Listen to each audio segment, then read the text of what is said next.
Okay, well, I'm gonna say I don't recommend buying the battery operated one. All right, we ended up going with this standard duty. Okay, now it only goes up to 750 degrees, but we don't need it that high anyway. But the watts are what's gonna be important, I think. That other one was only 4.5 watts. This is 25. I think we're gonna get some good quality soldering out of this. So let's go ahead. We're gonna open this bad boy up and we're gonna check it out. Okay?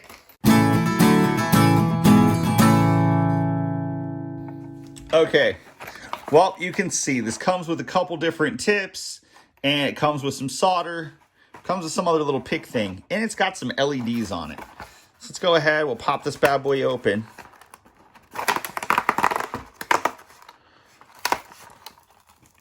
It says it's got 4 bright focus beams, so we can see what we're doing.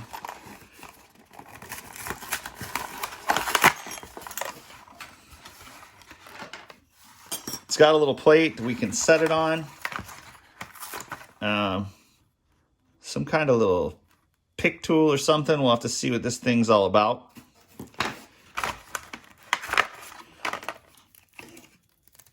Kind of a longer, looks like it's going to be a long enough cord, I hope. A couple different tips. We got a smaller flat tip there, and we've got a kind of a larger flat tip. And then we have, of course, that pointed tip, and then a little bit of solder here. All right. Use this guide. Let's go ahead. We're going to start getting this heated up. Okay, we got to go get an extension cord. That cord, nowhere near long enough. Okay. All right, well, I tell you what, a lot of work just to test a solder. I probably should have just bought a crimp, and it would have been good. But check that out. It's got 3 little LEDs in it. Should be pretty nice. Got that right there, so nothing's going to catch on fire. All right, so let's see what we got here.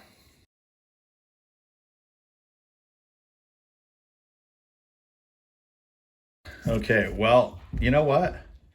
That's not the prettiest of solders, but it's totally not coming apart. Like, I'm pulling as hard as I can there, and that would be good. At least I think so. I think that will work out pretty well. So let's try that again. I'm going to do this a couple of times because I want to make sure that it's good before I actually put this together. The wire that I'm doing is roughly around the same size as this, but I want to make sure that my solder joints, I got to do 2 joints and I want to make sure they work. So let's try this. All right, let's make another test here. Got some wire clean.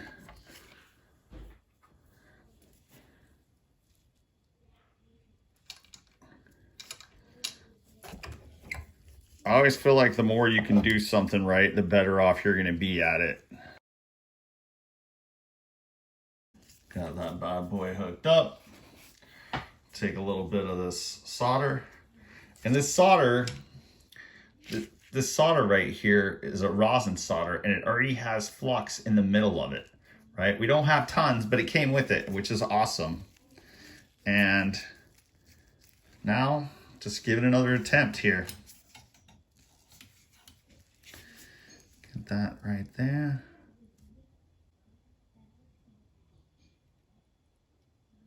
This is already heated up.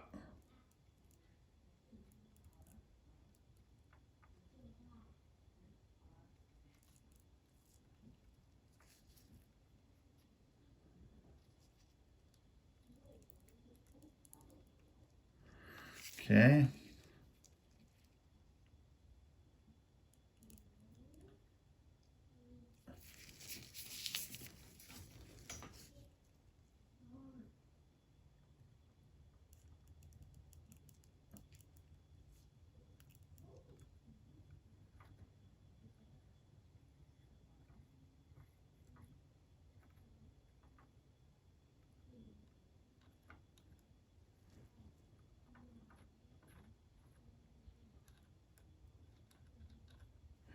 All right, I feel like that one worked out so much quicker and better. A little bit more on this back side. So I grabbed a little sponge, and it kind of helps just to keep this tip clean. And it just cleans it up pretty nice, right? Just kind of keep that solder down and off a little ways. Okay, so let's see that. Let's pop this out. See if we can see that the whole way around and just see how that worked. Oh yeah, dude. That works so much better, dude. So as I say a couple times, man, is a charm, right? That's good. Now, actually doing that a couple times, I feel pretty confident that I will be able to do that. So last thing we're gonna do, and I'm gonna put some other gloves on. I just had these. I didn't want to touch this when I put the copper together, just in case it's the same way with pipe and just a fingerprint will cause it not to go. I'll show you guys that at some point, but just the oil from your skin can make it to where copper doesn't solder. It's kind of crazy, but this looks awesome. And now we're going to do a little test with the heat shrink. That's what it is. The heat shrink. We'll do a little test with the heat shrink real quick. And then I think all I have to do is grab a lighter.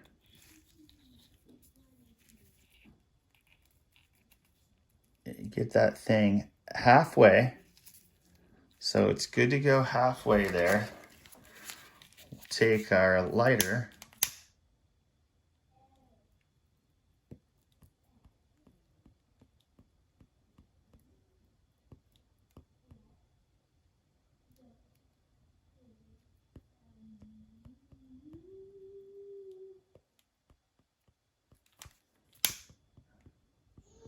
Now I'm not going to be able to move this around in the car, so I'm going to actually have to just move my lighter around a little bit just to get that heat shrunk. But that's shrunk on there pretty good. Oh, so it's all shrunk and it's conformed to the copper wire. Looks like it's good, and that seems like it's going to be a solid connection. All right, folks, so there we have it. I tried to use that battery-operated soldering iron, and honestly, I just don't think it had enough amps to do what we needed it to do. So I went and I bought another electric one, right? This is still by Weller. I guess they're a pretty big thing because it's actually the only thing that they had at the Ace. And this worked for us, right? After doing a couple tests, I actually feel comfortable now to go and solder on the car. I